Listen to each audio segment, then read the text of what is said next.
नमस्कार, बुलेटिन में आपका स्वागत है। मैं हूं आपके साथ सुकन्या सिंह। चलिए सीधी तस्वीर आपको दिखाते हैं और सीएम क्या कुछ कह रहे हैं वो जरा सुनते हैं। जब लॉकडाउन लागू हो गया था पूरे देश में, हम लोगों ने किस तरह से जो बाहर में हमारे लोग फंसे हुए थे उनको मदद की। 21 लाख लोगों को 1-1 हजार रुपए की मदद पहुंचाई। और जब केंद्र सरकार ने रेलगाड़ी के माध्यम से कोई दूसरे जगह के जहां फंसे हुए लोग थे उनको राज्यों में भेजना शुरू किया, उसका इंतजाम कराना शुरू किया, उसके बाद जो हमारे बिहार में कितनी बड़ी संख्या में लोग आए, रेलगाड़ी से 22 लाख से भी ज्यादा संख्या में लोग आए। और उसमें ऐसी जगहों पर जहां कोरोना का प्रभाव सबसे ज्यादा था, उन जगहों से लोग जो आ रहे थे उनके लिए हम लोगों ने क्वारंटाइन सेंटर बनाया और उन लोगों को 14 दिन हम लोगों ने रखा। और आप जान लीजिए कि एक एक व्यक्ति पर जो हम लोग रख रहे थे उनको एक एक व्यक्ति पर 5300 रुपया 14 दिन में खर्च किया गया।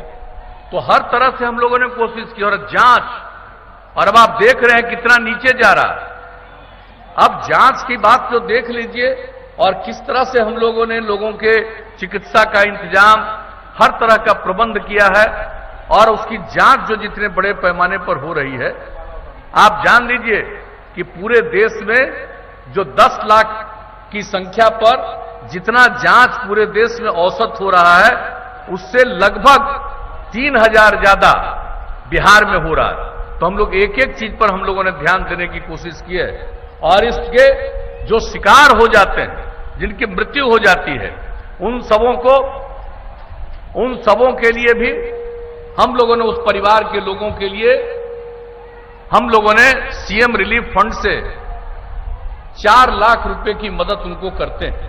तो हर तरह से जो भी संभव है कर रहे हैं, हर प्रकार का इंतजाम कर रहे हैं। हम तो लोगों से यही कहेंगे, और केंद्र सरकार की तरफ से भी जो काम किया गया, लोगों के जांच के लिए जो मशीन चाहिए, मशीनरी चाहिए, उन सब चीजों का इंतजाम, अनेक जगहों पर उसके लिए संस्थान की स्थापना, कई तरह की मदद जो केंद्र की तरफ से किया गया। और आप जान लीजिए जब ये किया गया तो केंद्र ने, हम लोगों ने तो जो लोग भी राशन कार्ड धारी हैं उनको 1000 रुपए की सहायता, और 23 लाख से भी ज्यादा लोग जिनको राशन कार्ड नहीं था उनको राशन कार्ड दिलवाने का प्रबंध किया। ये सब काम तो हम लोगों ने किया है। लेकिन केंद्र सरकार की तरफ से नवंबर तक, आप समझिए इस साल नवंबर तक हर परिवार को, जो परिवार है उसके लिए उन लोगों ने हर व्यक्ति के लिए 5 किलो अनाज मुफ्त में देना, और दाल पूरे परिवार के लिए 1 किलो, ये नवंबर तक दिया जा रहा है। हर लोगों को हर प्रकार से हम लोगों ने सहायता करने की कोशिश की है, केंद्र सरकार ने सहायता करने की कोशिश की है। और हम लोग तो चाहेंगे कि भाई सब लोगों को जागरूक रहने की जरूरत होगी, आवश्यकता इसी बात की है। और ये तो कहेंगे, और इसी के चलते जो स्थिति पैदा हो गई है, अब सीमित कार्यक्रम होता है, लोग सीमित संख्या में रह सकते हैं, ये सारी बातों के बारे में जो गाइडलाइन दिया जा रहा है आप सब जान रहे हैं। तो हर तरह से हम लोगों ने जो कुछ भी संभव है काम करने की कोशिश की है। और एक बात जान लीजिए, आप लोगों ने काम करने का मौका दिया तो उसके कारण उस काम को हम लोगों ने प्रारंभ से ही जिस तरह से किया, समाज के हर तबके, और मेरा क्या सिद्धांत रहा, हम लोगों ने न्याय के साथ विकास की बात कही है प्रारंभ से। और न्याय के साथ विकास का मतलब है हर इलाके का विकास और समाज के हर तबके का उत्थान। और जो लोग हाशिए पर हैं, किनारे पर हैं, उनको मुख्य धारा से जोड़ने के लिए विशेष पहल किया गया। कितना काम किया गया महिलाओं के उत्थान के लिए, अनुसूचित जाति जनजाति के उत्थान के लिए, अति पिछड़े वर्ग के उत्थान के लिए, अल्पसंख्यक समुदाय के उत्थान के लिए, सबके लिए जो काम किया गया। कहां महिलाओं को पहले कोई काम का अवसर मिलता था या उनको कोई सम्मान मिलता था?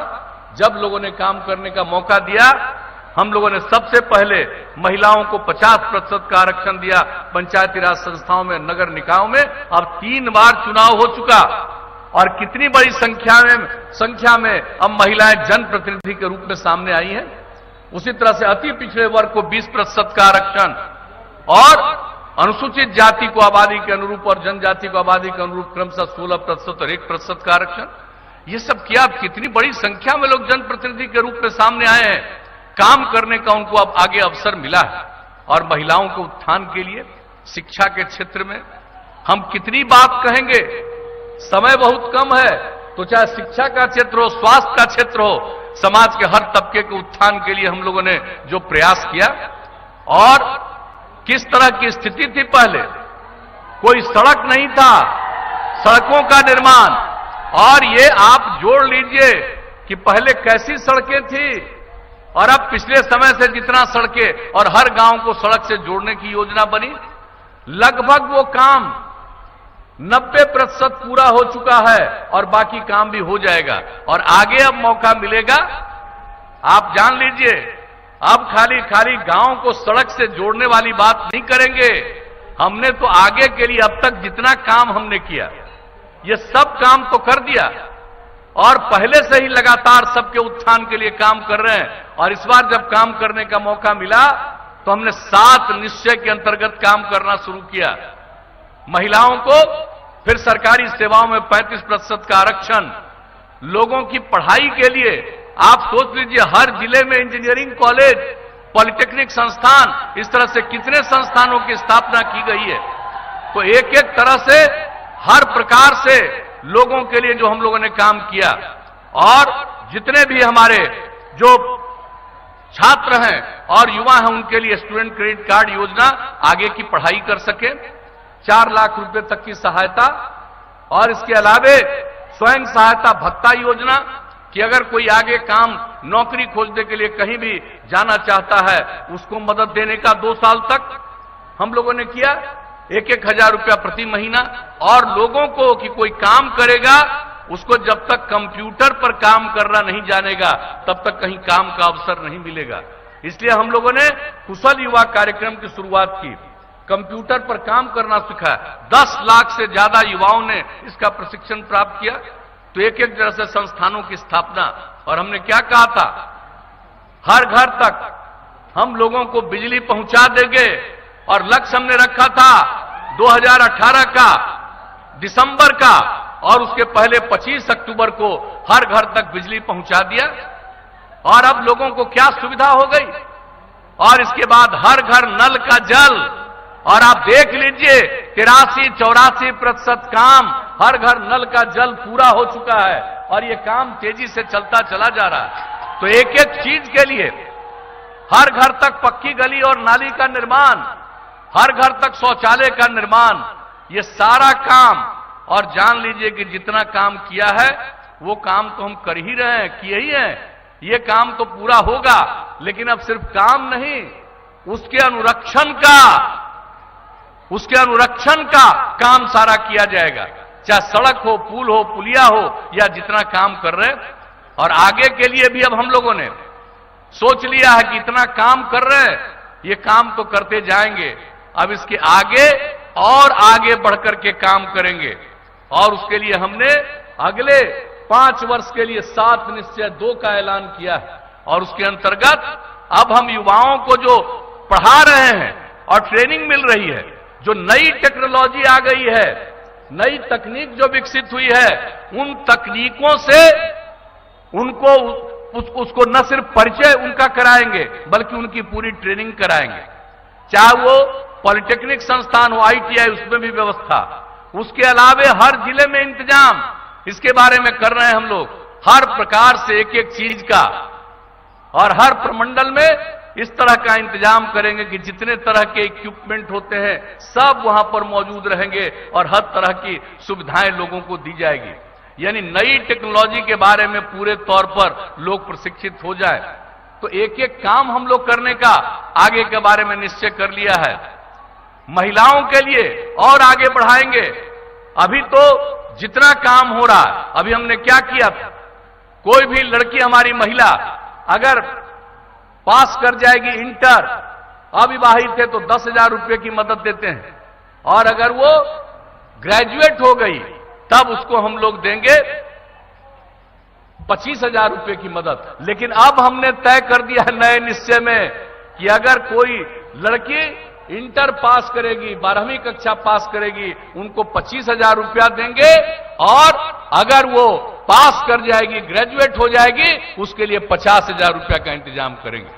और जितने भी सरकारी दफ्तर अब होंगे, हर सरकारी दफ्तर में हमने जो महिलाओं का आरक्षण किया, अब वो सब में महिलाओं की पोस्टिंग होगी। तो इस तरह से एक एक चीज को लोग देखेंगे।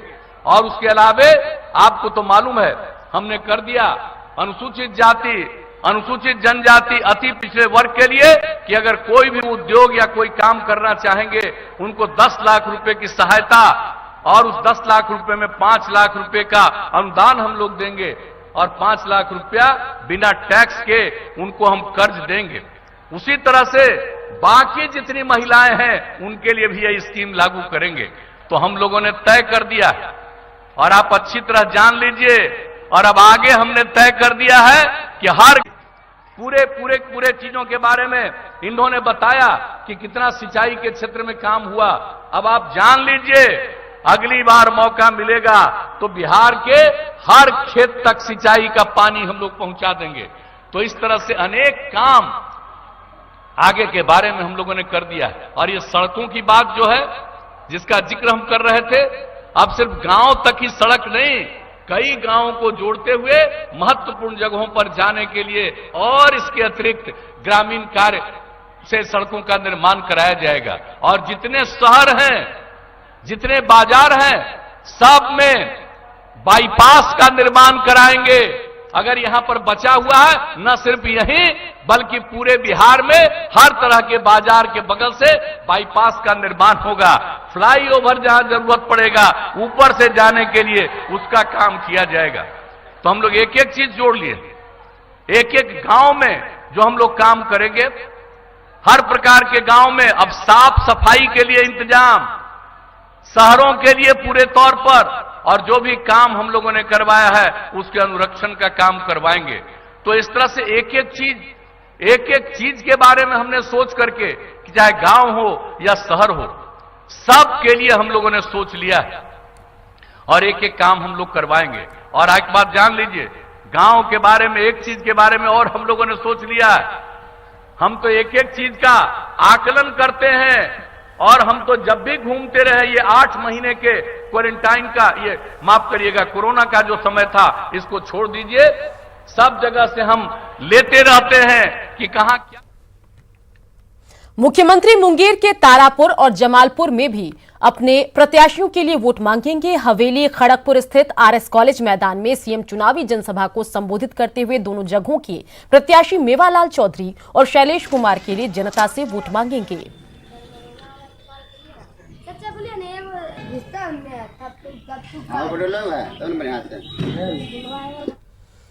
नेता प्रतिपक्ष तेजस्वी यादव ने राघोपुर से नामांकन कर दिया है। उनके साथ कई नेता मौजूद रहे। तेजस्वी दूसरी बार राघोपुर सीट से चुनाव लड़ रहे हैं। 2015 में यहां से जीत हासिल करने के बाद तेजस्वी डिप्टी सीएम बने थे।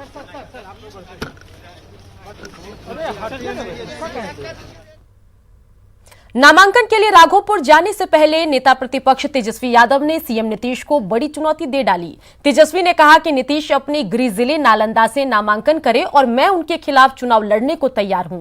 तेजस्वी ने कहा कि वे अपने सभी वादे पूरे करेंगे। तो मौजूदा सरकार का जाना तय हो चुका है, और जो हम बार बार हम दोहराते हैं कि हम ठेठ बिहारी जो कहते हैं वो पूरा करते हैं। हम लोगों ने नीतीश कुमार जी को कमिटमेंट किया था कि बिहार का मुख्यमंत्री बनाएंगे, चाहे आरजेडी का कम सीट आए या बेसी सीट आए। हम लोगों ने बनाया क्योंकि पब्लिक कमिटमेंट था।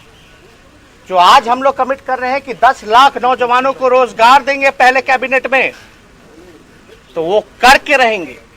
जिनको हास्यास्पद लगता है, उनको हंसी आती है बेरोजगारी पे बात करने पे, गरीबी पे बात करने पे, भुखमरी पे बात करने पे, पलायन पे बात करने पे, इसलिए जो बार बार 4 साल में 4 सरकार जिसने देने का काम किया, बिहार की जनता ने मूड बना लिया है कि इस बार एनडीए की सरकार नहीं आने वाली है। माननीय मुख्यमंत्री जी को हम चुनौती देते हैं। हम तो नामांकन आज करने जा रहे हैं। वो अपने गृह जिला नालंदा का ही एक क्षेत्र चुन ले, वो भी नामांकन करें, हम भी वहां से नामांकन करते हैं और उनको हम हरा करके रहेंगे। नामांकन के लिए जाने से पहले तेजस्वी यादव ने मां राबड़ी देवी और बड़े भाई तेज प्रताप यादव का आशीर्वाद लिया। राबड़ी देवी ने कहा कि इस बार तेजस्वी यादव मुख्यमंत्री जरूर बनेंगे। तेजस्वी ने बड़े भाई तेज प्रताप यादव से भी जीत का आशीर्वाद लिया। राघोपुर के लिए नामांकन करने जा रहे हैं और इस वक्त देखिए अपने घर में हैं, अपने बड़े भाई तेज प्रताप यादव हैं उनके, और यहाँ पर राबड़ी देवी मौजूद हैं। नॉमिनेशन करने के पहले सारे लोग यहाँ पर पूरा परिवार इकट्ठा है। हालांकि लालू प्रसाद यादव चूँकि रिम्स में है, स्पेशल वार्ड में है, वो यहाँ पर नहीं है, लेकिन जो तस्वीर है वो देखिए किस तरीके से यहाँ पर कि राबड़ी देवी खुद आशीर्वाद देने के लिए बाहर आई हैं। मैडम, आज तेजस्वी जी नॉमिनेशन करने जा रहे हैं, आशीर्वाद दे रही है मैडम? पूरा राष्ट्रीय जनता दल के पार्टी के पूरा आशीर्वाद है, पूरा बिहार के जनता के भी और पूरे पार्टी के भी आशीर्वाद है। हम लोग छोटे भाई आपके तेज प्रताप जी छोटे भाई जा रहे हैं आज नॉमिनेशन करने जा रहे हैं, छोटे भाई आशीर्वाद हैं। तो देखिए बिहार के जनता मिस कर रहा है, हर परिवार बिहार के जनता पार्टी सब मिस कर रहा है। लालू प्रसाद यादव की तस्वीर हाथों में लेकर के तेजस्वी यादव इस वक्त अपनी मां को और अपने बड़े भाई को आशीर्वाद ले रहे हैं। तेजस्वी यादव अपने मां और बड़े भाई से जनता आशीर्वाद पूरा दे दी है, हर पहले से जनता आशीर्वाद दिया है। और माता पिता का भी आशीर्वाद है, भाई बहन का सबका आशीर्वाद है, पार्टी के लोगों को आशीर्वाद है और पूरे बिहार के जनता का आशीर्वाद है। मैम, ये बताइए लालू को कितना मिस कर रही हैं इस समय? बहुत मिस, बिहार के जनता मिस कर रही है। घर के परिवार तो मिस करवे करता है, पर पूरा पार्टी, पूरा बिहार के जनता, भाई बहन जितना है, बेटा बेटी बच्चा तो सब याद कर रहा है। आप अपने हाथ में उनका फोटो लिए हुए हैं? जी, तस्वीर हम लोग रखते हैं, हर फोटो में देखिएगा तस्वीर। आप मुख्यमंत्री थी, तेजस्वी मुख्यमंत्री बनेंगे? जी बनेगा, जरूर बनेगा। पूरा बिहार के जनता का आशीर्वाद है तो क्यों नहीं बनेगा। आशीर्वाद दिया है तेजस्वी यादव को और कहा है कि पूरे बिहार की जनता का आशीर्वाद तेजस्वी यादव के साथ है, तेज प्रताप यादव के साथ है। तो ये क्षण तेजस्वी यादव इस वक्त नॉमिनेशन करने जा रहे हैं और नॉमिनेशन से पहले उन्होंने अपनी मां और बड़े भाई तेज प्रताप यादव का आशीर्वाद लिया। कैमरा पर्सन अजय दुबे के साथ शैलेंद्र साहिल, न्यूज़ 18 पटना। मतदान के लिए कोरोना किट पैकेट पहुंचाने की तैयारी जोरों पर है। मुजफ्फरपुर में तिरहुत, सारण और दरभंगा प्रमंडल के 12 जिलों के लिए कोरोना से बचाव के लिए पैकेट तैयार किए जा रहे हैं। 3.25 करोड़ से ज्यादा वोटर और 4.25 लाख से ज्यादा मतदान कर्मी और सुरक्षा कर्मियों को ये पैकेट मुहैया कराया जाना है। कोरोना संक्रमण काल में बिहार विधानसभा चुनाव संपन्न कराना एक चुनौती है और इसको एक चुनौती को अवसर में बदलने की कोशिश की जा रही है। और पहली बार निर्वाचन आयोग जो है इस कोरोना संक्रमण में बिहार में चुनाव करा रहा है। और देखिए मुजफ्फरपुर में 12 जिलों के 44,000 से अधिक बूथों के लिए ये प्रयोग किया जा रहा है, पैकिंग की जा रही है, जिसमें 3 जो आप देखिए मास्क है, फेस शील्ड है, इसके अलावा ग्लव्स है और सैनिटाइजर है। ये एक यूनिट को दिया जाएगा और पूरी तरह ये पैकिंग का काम चल रहा है, युद्ध स्तर पे ये काम चल रहा है। महिलाओं के साथ साथ जो युवाओं की टोली है वो भी पैकेजिंग कर रही है और ये कोशिश की जा रही है कि चुनाव से 10 दिन पहले कम से कम ये पूरी तरह तैयार हो जाए। क्या कर रहे हैं सर, क्या क्या इसमें है? देखिए, यहाँ पर हम लोगों ने बिहार के 12 जिलों के लिए पैकिंग का ये सेंटर है, मुजफ्फरपुर उसका सेंटर बना हुआ है। यहाँ पर हम लोगों ने टोटल हमारे जितने भी बूथ्स हैं 12 जिले में, उनके लिए उनके पोलिंग पर्सनल्स जो होंगे, उनके सिक्योरिटी पर्सनल्स होंगे और जितने भी मतदाता आएंगे उनके लिए हम लोग किट तैयार कर रहे हैं। फॉर एग्जांपल जो आपने दिखाया वो ये किट जो है, इस किट में हमारा हर एक पोलिंग स्टाफ के लिए इसमें आपका एक हमारा सैनिटाइजर है 100 ml का, एक फेस शील्ड है, 2 जोड़ा हमारा ग्लव्स है और 6 मास्क है। ये हर एक पोलिंग ऑफिशियल्स जो होंगे उनके लिए होंगे। यहाँ पर हम लोगों को 3 तरह का पैकेजिंग करना है, पोलिंग ऑफिशियल्स के लिए, पर बूथ के लिए एंड सिक्योरिटी पर्सनल्स के लिए। ओके, तो कंप्लीट हो जाएगा। हम लोगों का पूरा अभी रोजाना लगभग 500 से ज़्यादा हमारे पैकिंग स्टाफ्स काम कर रहे हैं और पूरी कोशिश है कि हम लोग इलेक्शन से 10 से 15 दिन पहले तक अपने जो जिले के जितने बूथ है उस लेवल पर हम लोग मटेरियल को सप्लाई कर सकें। तो मुजफ्फरपुर सहित उत्तर बिहार में सेकेंड चरण के अलावा जो थर्ड फेज होगा उसमें इलेक्शन होना है। 3 नवंबर और 7 नवंबर को चुनाव होना है और इसको लेके ये तैयारी की जा रही है कि किस प्रकार बूथों पर मतदाताओं के साथ साथ जो मतदान कर्मी होंगे, सुरक्षा कर्मी होंगे, उन्हें किसी प्रकार कोरोना संक्रमण का भय नहीं हो और इसकी तैयारी मुजफ्फरपुर में की जा रही है और जल्द ही इसे हर एक जिले में भेजा जाएगा। कैमरामैन संजीव के साथ प्रवीण ठाकुर, न्यूज़ 18 मुजफ्फरपुर।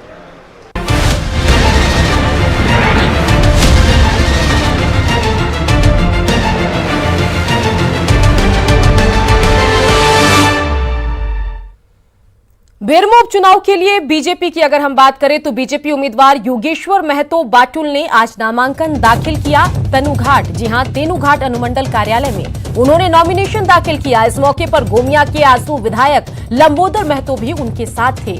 योगेश्वर महतो बाटुल के नामांकन के बाद बीटीपीएस के झारखंड चौक पर बीजेपी का चुनावी कार्यक्रम है, जिसमें प्रदेश अध्यक्ष दीपक प्रकाश के अलावा आसू सुप्रीमो सुदेश महतो और गिरिडीह सांसद चंद्र प्रकाश चौधरी भी मौजूद रहेंगे।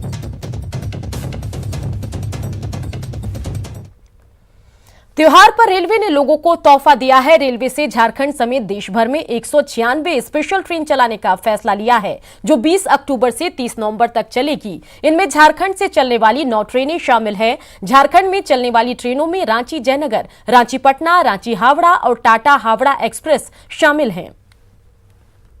फेस्टिवल सीजन को देखते हुए रेलवे बोर्ड ने झारखंड से 9 स्पेशल ट्रेनों को चलाने की घोषणा की है, जिसके तहत राजधानी रांची से कई ट्रेनें खुलेंगी। इसके अलावा झारखंड के कई अन्य जिलों से भी ट्रेनों को खोलने की घोषणा की गई है। रेलवे बोर्ड के इस निर्णय से कहीं न कहीं झारखंड से बिहार एवं अन्य राज्यों में जाने वाले यात्रियों को लाभ मिलेगा और ख़ास करके जो फेस्टिवल सीजन में लोग ट्रैवल करना चाह रहे थे उनके लिए ये मददगार साबित होगी।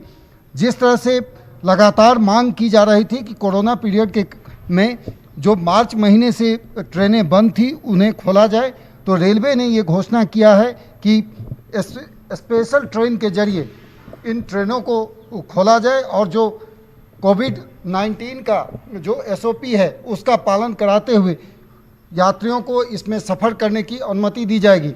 कहीं न कहीं रेलवे के इस फैसले से यात्रियों में खुशी है और उम्मीद की जा रही है कि राज्य सरकार के द्वारा जल्द ही इस पर सहमति मिलेगी और उसके बाद ट्रेनें चलने लगेगी। कैमरा पर्सन संत के साथ भुवन किशोर झा, न्यूज़ 18 रांची। झारखंड में साल 2007 से 2009 के बीच Jharkhand medical and health infrastructure corporation द्वारा 50 करोड़ की दवाइयां खरीदी गई थी, लेकिन ये दवाई शॉर्ट एक्सपायरी थी, लिहाजा स्वास्थ्य केंद्रों ने लेने से इनकार कर दिया था और ये गोदाम में पड़ी एक्सपायर हो गई। हेमंत सरकार ने इसकी ACB जांच के आदेश दिए, लेकिन इस पर राजनीति शुरू हो गई है। देखिए, जब जांच होगा तो स्पष्ट रूप से पता चलेगा कि कौन कौन से लोग शामिल थे इसमें, क्या अधिकारी कर्मचारी शामिल थे या कहीं कोई और ऊपर के लोग भी इसमें शामिल थे। और जो भी शामिल होगा, इस सरकार में एक चीज सुनिश्चित है कि जो भी घोटालेबाज हैं, जो घोटाले में शामिल होंगे, उन एक बड़े षड्यंत्र की बू आ रही थी और ये सरकार पूरी तरह से कटिबद्ध है कि इस प्रकार के किसी प्रकार के मामले अगर उनके संज्ञान में आते हैं तो तत्काल जांच के आदेश दिए जा रहे हैं और दोषियों को कटघरे में खड़ा किया जा रहा है और जरूरत पड़ी तो इनसे वसूली भी की जाएगी। ये 50 करोड़ रुपए के खरीद तथा कथित ये जो महागठबंधन की सरकार है, कांग्रेस, JMM, उसमें मधु कोड़ा, इन्हीं लोग की सरकार थी, 50 करोड़ की दवाएं खरीद हुई है, जिसका एक्सपायरी 3 महीना में होने वाला था और सारी दवाएं सड़ गई। और अब जब आप लोगों ने इस विषय को उठाया है, अखबारों में आया है, आप लोग उठाए हैं, तब सरकार लीपापोती के लिए उसको जो है झारखंड जो medical health infrastructure limited corporation जो है उसके अधिकारियों पर केस दायर किया है। और इसी के साथ इस बुलेटिन में इतना ही, लेकिन बिहार झारखंड की खबरों के लिए आप देखते रहिए न्यूज़ 18 बिहार झारखंड।